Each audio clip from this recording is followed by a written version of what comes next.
후회를 해보신 적이 있습니까? 반응이 없어요. 아마 후회를 해보신 적이 많을 겁니다. 더 유익하고 더 좋은 길, 더 올바른 길이 있었음에도 불구하고 다른 길로 갔을 때 반드시 손해를 봅니다. 그때 우리는 후회를 하죠. 학생들은 시험 공부를 좀만 더 할 걸, 자녀들은 부모를 천국에 보내고 난 다음에 살아계실 때 좀만 더 잘해드릴 걸, 이런 후회를 합니다. 근데 우리는 후회로만 그치면 안 됩니다. 그 후회를 바꾸어야 되죠. 애를 많이 써야 합니다.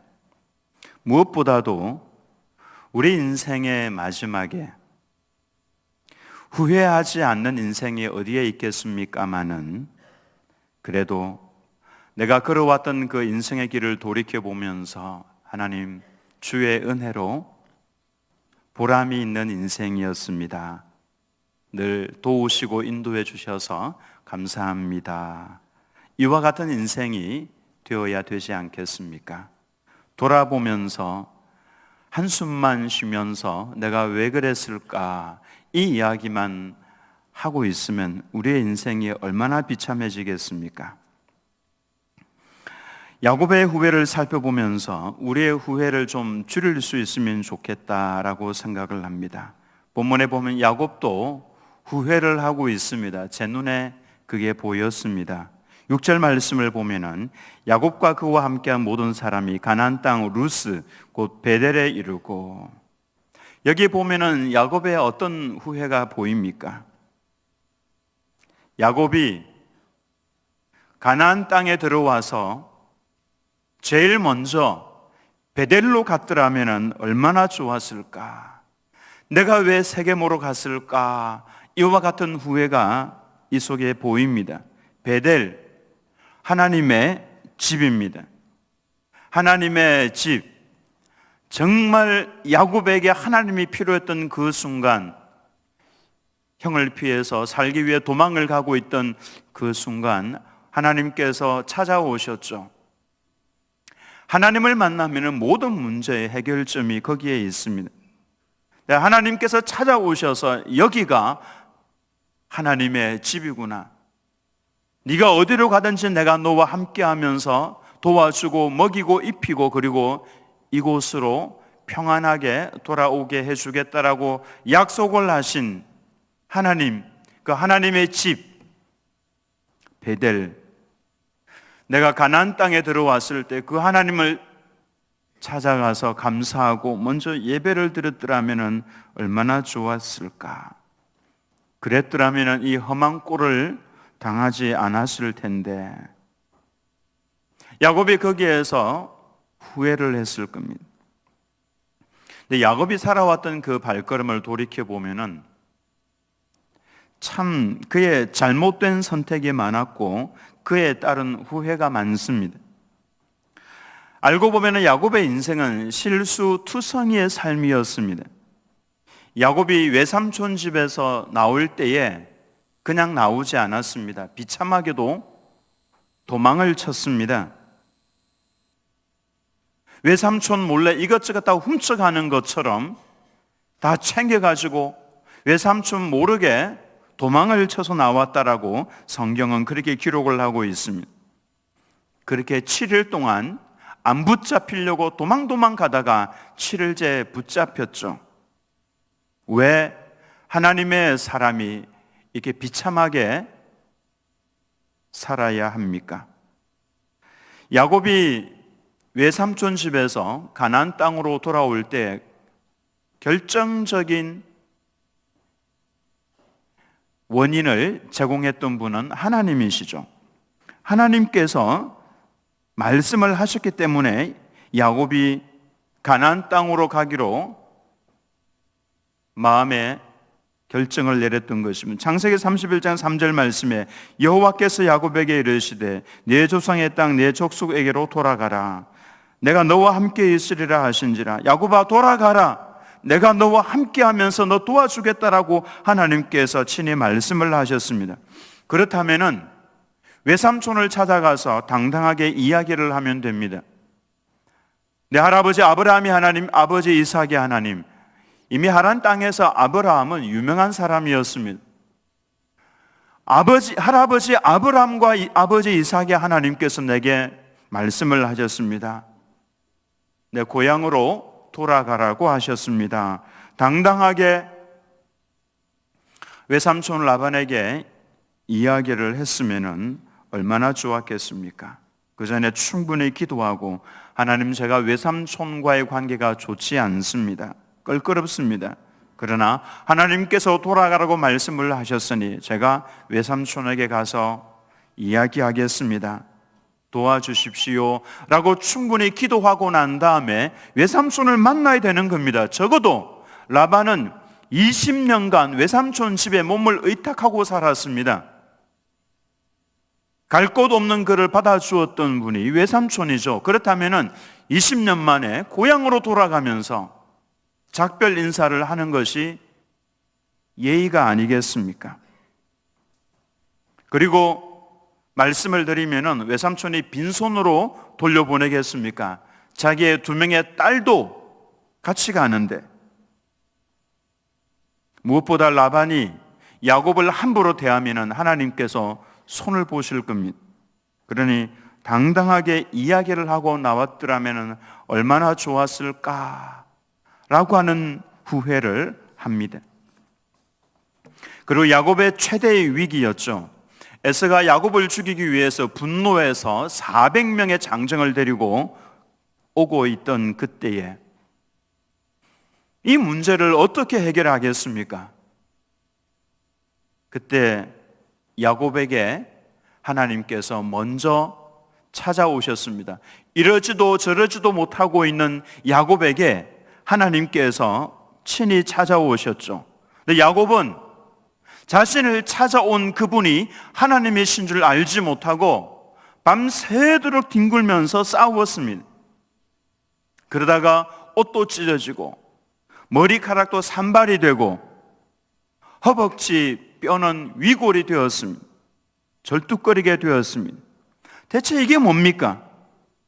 새벽녘이 되어서야 이분이 나를 먼저 찾아오신 하나님이시구나, 이걸 깨달았습니다. 그걸 깨닫는 순간에 무릎을 꿇었죠. 그리고 하나님의 그 옷자락을 딱 붙잡았습니다. 저를 좀 축복해 주시고 가십시오.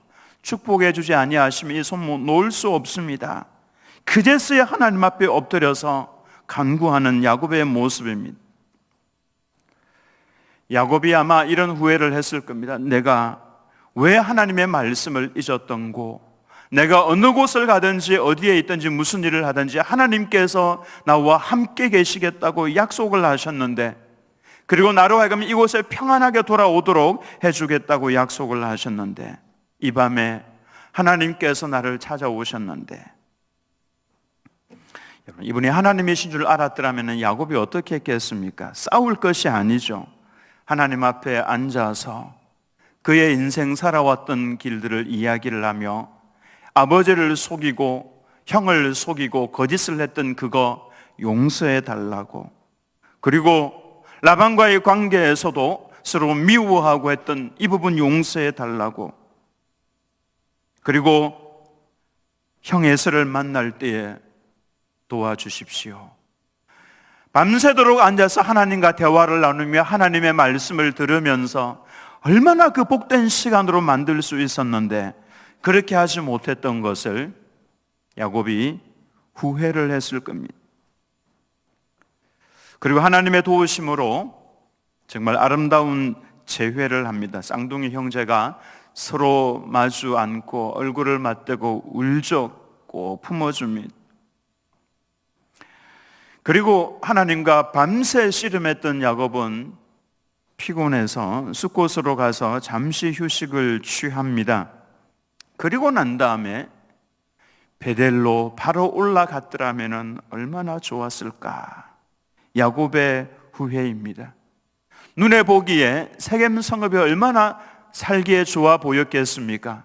그래서 그 성 안에 들어가지는 못하고 성 바깥쪽에 텐트를 치고 살고 있다가 그의 딸 디나가 그만 욕을 당하고 아들들이 해서는 안 되는 복수극을 벌이고 모든 족속에게 악취를 풍기면서 이제 죽음의 위기에 있는, 벌벌 떨고 있는 이와 같은 사건들, 내가 왜 세겜성으로 갔을까?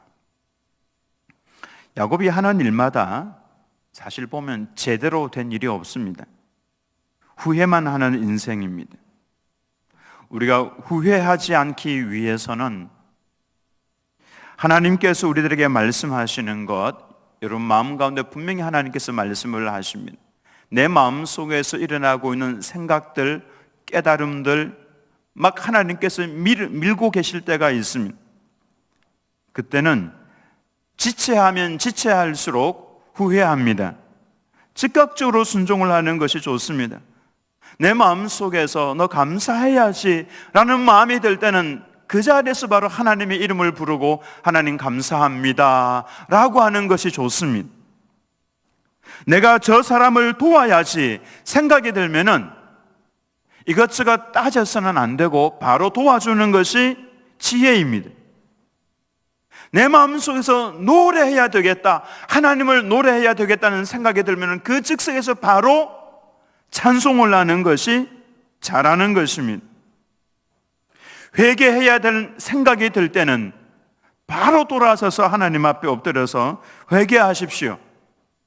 뒤로 늦추면 늦출수록 우리의 감정도 점점 무뎌져 가고 하나님의 그 엄청난 은혜가 임할 수 있었는데 줄어드는 것입니다.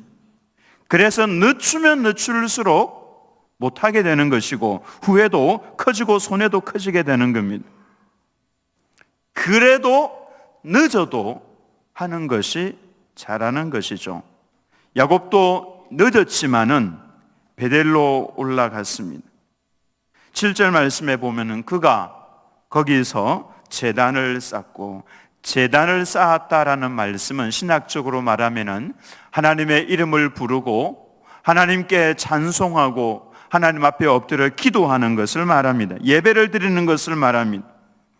그곳 엘 베델이라 불렀으니 이는 그의 형의 낯을 피할 때에 하나님이 거기서 그에게 나타나셨습니다.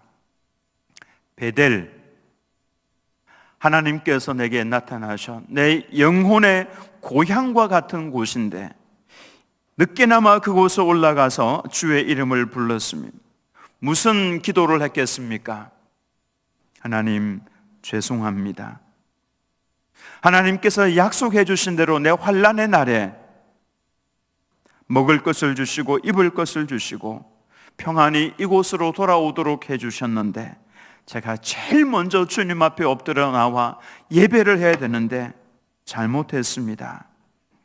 앞으로는 하나님의 뜻을 제일 소중한 것으로 여겨서 하나님 앞에 먼저 예배 드리겠습니다. 그리고는 그 제단 이름을 엘 베델이라, 베델의 하나님이라고 이름을 불렀습니다. 베델의 하나님, 성도의 삶에 이처럼 예배가 회복이 되면은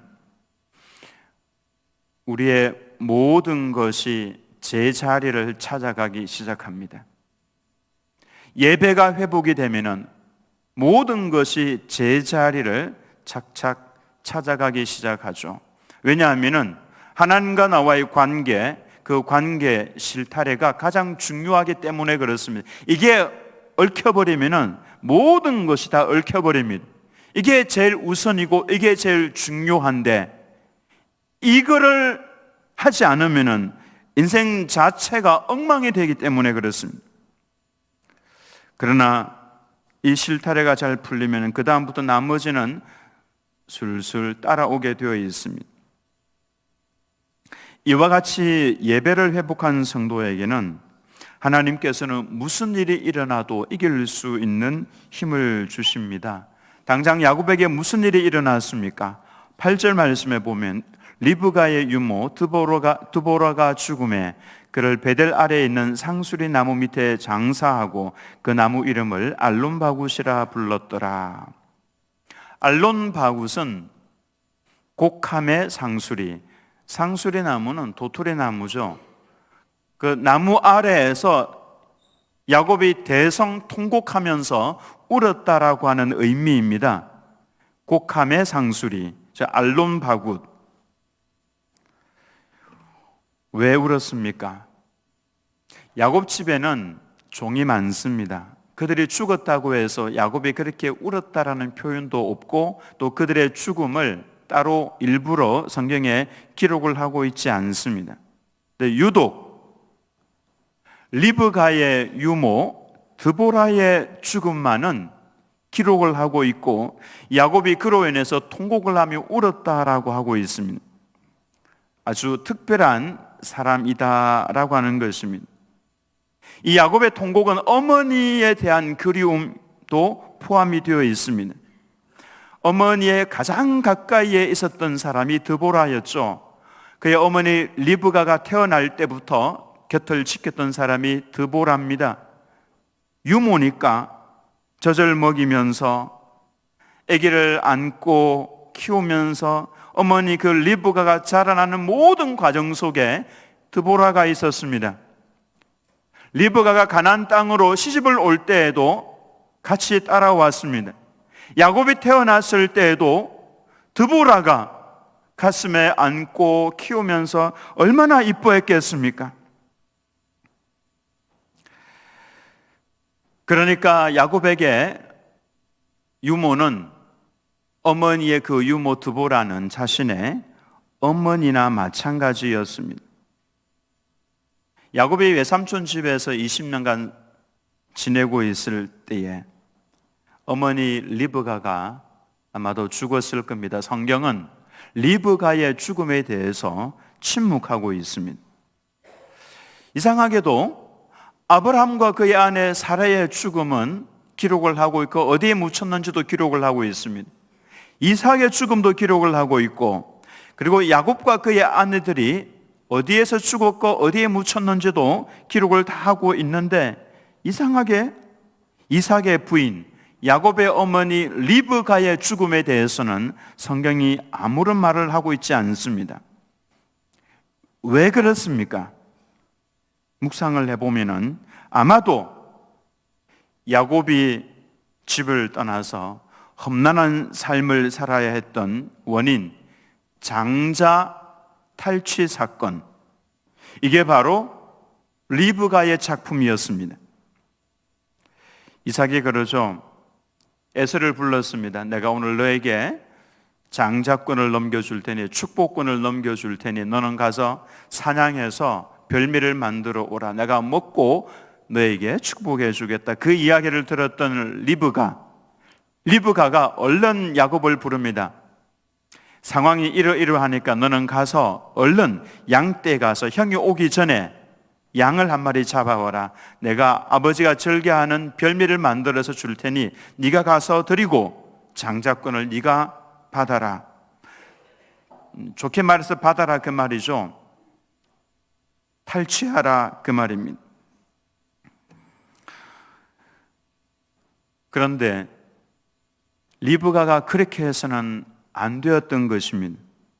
리브가는 에서와 야곱을 임신했을 때 하나님의 음성을 직접 들었습니다. 둘째가 장자가 될 것이다. 둘째, 즉 야곱이 나의 장자가 되어서 그 축복권을 가지고 민족을 이루어 나갈 것이다 라고 하나님께서 직접 말씀을 하셨죠. 그러면은 당당하게 남편 이삭에게 들어가서 이야기를 해야 됩니다. 여보, 하나님께서 말씀을 친히 그렇게 하셨는데 왜 에서에게 장자권을 넘기려고 합니까? 야곱에게 넘겨주어야 합니다 라고 정당하게 이야기를 할 수 있습니다마는 리브가 그렇게 하지 않았죠. 속이는 방법을 사용을 합니다. 야곱을 에서처럼 보이도록 그렇게 했습니다. 그래서 거짓으로 털이 없는 야곱의 팔에 양털을 붙입니다. 그리고 에스의 향취가 나도록 하기 위해서 에스의 겉옷을 가지고 와서 야곱에게 입힙니다. 그리고는 들어가서 네가 에스라고 해라. 하나님께서는 하나님의 일을 하실 때에 하나님의 방법으로 하기를 원하십니다. 결과보다도 더 중요한 것이 바로 과정입니다. 과정에서 정직해야 되고 하나님께서 원하시는 방법을 사용을 해야 합니다. 그때 하나님께서 리브가의 마음속에 말씀을 하셨죠. 리브가야, 이 방법은 죄악이다. 거짓으로 해서는 안 된다. 그리하지 마라. 이렇게 하는 것이 얼마나 큰 일을 초래할지 네가 잘 모르지. 그렇게 해서는 안 된다. 하지 마라. 그의 마음속에 들려왔던 하나님의 음성을 리브가는 완전히 무시했습니다. 그리고 자신의 뜻대로 고집해서 밀고 나갔습니다. 그 결과 어떤 일이 일어났습니까? 집안이 풍비박산이 났습니다. 형이 동생을 죽이겠다고 난리를 쳤습니다. 야곱은 그로 인해서 집을 떠나서 그 고생을 했던 것입니다. 이 모든 일의 원인이 바로 리브가에게 있었기 때문에 아마도 성경은 리브가의 죽음에 대해서도 모르는 척하고 지나가지 않았나 싶습니다. 아들 야곱을 외갓집으로 피신하게 했던 것도 리브가의 작품이죠. 리브가가 이런 말을 했습니다. 창세기 27장 43절에서 45절 말씀을 보면은 내 아들아 내 말을 따라, 이게 엄마가 하는 말입니다. 리브가 일어나 하란으로 가서 내 오라버니 라반에게로 피신하여 네 형의 노가 풀리기까지 몇 날 동안 그와 함께 거주하라. 이게 보면은 며칠 동안만 거주하라. 네 형의 분노가 풀려 네가 자기에게 행한 것을 잊어버리거든 내가 곧 사람을 보내어 너를 거기서 불러오리라. 어찌 하루에 너희 둘을 이르랴. 리브가의 계획은 단 며칠간만, 아니면 짧은 기간 동안만 외삼촌 집에 가서 밧단 아람 거기에 가서 기다리고 있으라. 그러면 내가 사람을 보내어서 잠깐 후에 너를 불러오겠다라고 하는 것이 그의 계획이었습니다마는 리브가의 계획은 하나도 이루어지지 않습니다. 그 잠시가 20년이 되었습니다. 그 기간에 리브가는 후회하면서 아들을, 그 보고 싶었던 아들 야곱을 얼마나 사랑했습니까? 그 아들의 얼굴을 그리워하면서 리브가는 죽음을 맞이했습니다. 야곱이 가나안 땅에 들어왔다는 소식을 들었을 때에 누가 야곱을 가장 보고 싶어 했겠습니까? 야곱을 가슴에 안고 키웠던 리브가의 유모 드보라가 야곱을 얼마나 보고 싶었겠습니까? 내가 죽기 전에 내가 야곱을 보고 싶다. 그래서 아마 야곱을 그 드보라가 찾아왔을 겁니다. 야곱의 어머니 리브가가 이 땅에 태어날 때부터 안고 젖을 먹였던 유모, 그리고 야곱이 태어났을 때에도 마치 딸처럼 여겼던 리브가의 아들이기에 얼마나 안고 즐거워하면서 키워주었을지. 야곱에게는 드보라가 바로 자신의 어머니의 분신과도 같은 사람이었습니다. 그런 드보라가 죽었을 때에 마치 어머니의 죽음과 같은 슬픔을 느꼈겠죠. 통곡을 하면서 울었습니다. 성경은 리브가의 죽음을 이처럼 우회적으로 살짝 언급을 하면서 지나갑니다. 리브가가 죽음을 맞이할 때에 얼마나 후회를 했겠습니까? 내가 그리하지 않았더라면 좋았을 텐데. 어머니와 같은 드보라의 죽음으로 야곱이 통곡을 하면서 울었습니다. 마치 세상을 다 잃어버린 듯한 느낌이었을 겁니다. 바로 그 시점에 하나님께서 야곱을 다시 찾아오셨습니다. 9절에서 12절 말씀입니다. 야곱이 밧단 아람에서 돌아오매, 밧단 아람은 외삼촌이 있던 하란입니다. 외갓집이 있는 곳이죠. 돌아오매, 그리고는 베델로 올라왔죠. 하나님이 다시 야곱에게 나타나사 그에게 복을 주시고 하나님이 그에게 이르시되 네 이름이 야곱이지만은 네 이름을 다시는 야곱이라 부르지 않겠고 이스라엘이 네 이름이 되리라 하시고 그가 그의 이름을 이스라엘이라 부르시고 하나님이 그에게 이르시되 나는 전능한 하나님이라 생육하며 번성하라 한 백성과 백성들의 총회가 네게서 나오고 왕들이 네 허리에서 나오리라. 내가 아브라함과 이삭에게 준 땅을 네게 주고 내가 네 후손에게도 그 땅을 주리라. 내가 너를 이제부터 이스라엘이라고 부르겠다. 지금 이스라엘 그 나라 이름이 여기에서 나온 겁니다.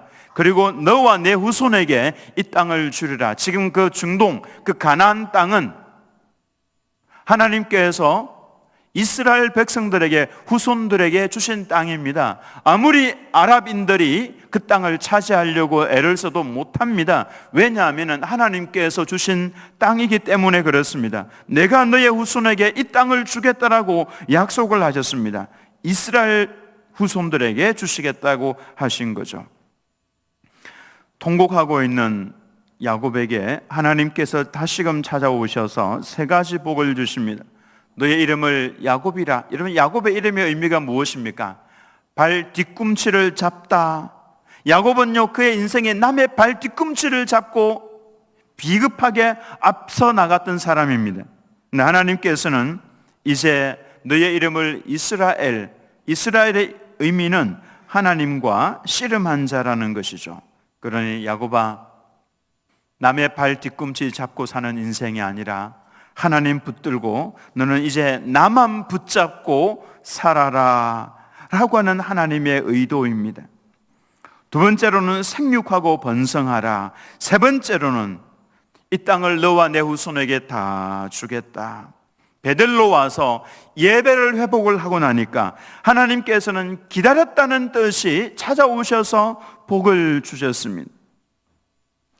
베델로 바로 왔더라면 손해도 보지 않고 이 축복을 다 받았을 겁니다. 그리고 13절 말씀, 하나님이 그와 말씀하시던 곳에서 그를 떠나 올라가시는지라. 그러고 보면은 야곱의 인생 길목길목마다 하나님께서 먼저 찾아오셔서 말씀을 해 주셨습니다.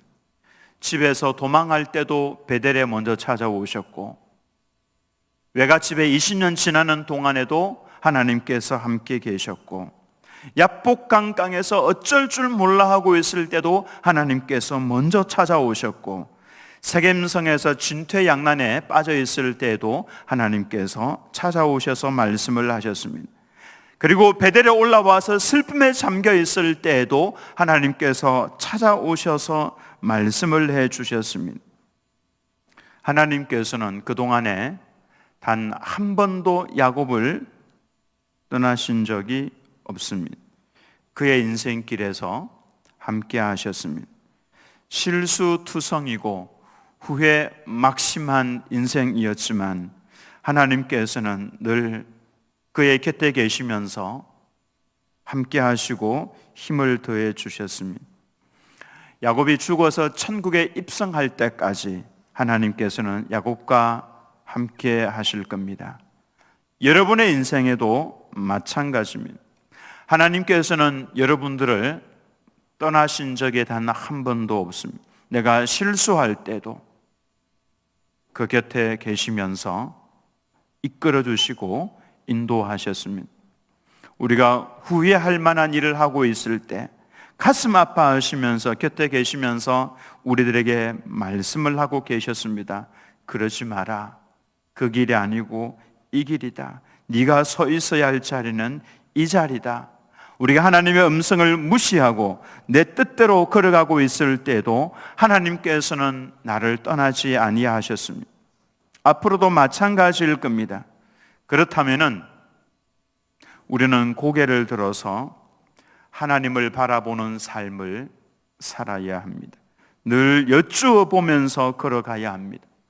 후회하는 삶이 되지 않도록 마지막에 이제 더 이상 힘이 없어서 자리에 누워서 천국 갈 그날을 기다리고 있을 그때에 내가 살아왔던 인생의 길을 돌이켜보면서 후회만 하고 있다면 내가 왜 그리 살았을까?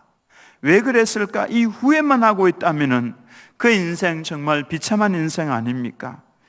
그런데 내가 내 인생을 돌아볼 때에 하나님의 은혜가 족합니다. 주님께서 나와 함께 계셔서 그래도 보람이 있는 삶을 살았습니다.